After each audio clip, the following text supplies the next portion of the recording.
The Houston Rockets are so full of physical defenders that Golden State coach Steve Kerr said many look like they could play football.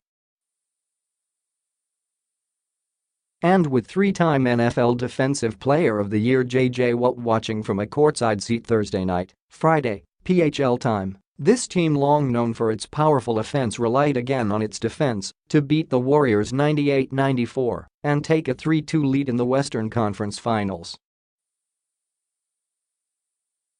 Both teams are playing their guys heavy minutes, so shots will fall or not, James Harden said.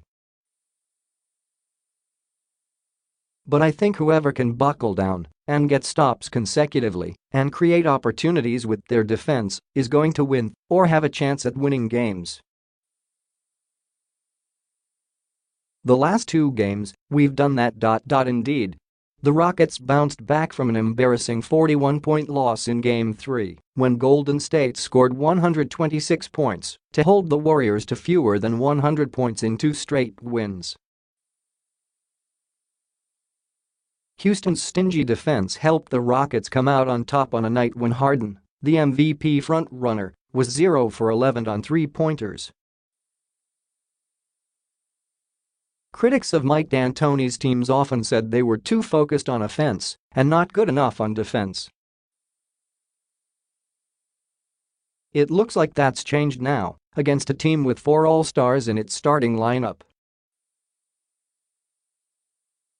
94 points for a team like that. The guys are trying to find a way, and they did, D'Antoni said. The Rockets have kept the Warriors from moving the ball the way they're accustomed to, crowding them and forcing them into playing more isolation style. They've also been relentless at throwing bodies at their shooters and have often used bigger players to harass Steve Kerr to try and wear him down. Houston has forced the Warriors into 34 turnovers combined and limited them to 19 total three-pointers in the last two games. The Warriors and Rockets were first and second in the NBA in points per game during the regular season, averaging 113.5 and 112.4, respectively. Golden State has managed just over 107 points a game in this series, and Houston has held the defending champions to 97 points in its 3 wins. Curry noted that both teams have elevated their defenses in this series. It's been high level, he said. Nothing's easy out there on either side. He shook his head at the fact neither team has broken 100 points in the last 2 games. I think if you guessed what the final score would be between the Rockets and Warriors, and neither team getting to 102 straight games, don't know what the odds would be on that, he said. Defense is high right now.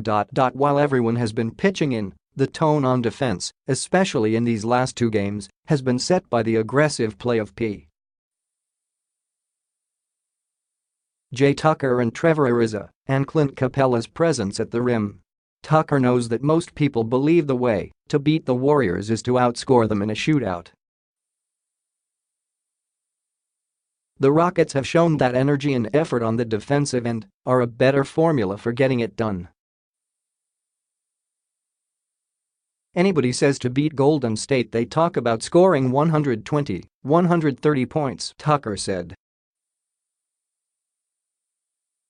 We just feel like we play defense, lock down and make it tough for them. And if the Rockets are able to do that in Game 6 on Saturday night, Sunday, PHL time, they'll be on the way to their first NBA Finals since winning consecutive titles in 1994-95.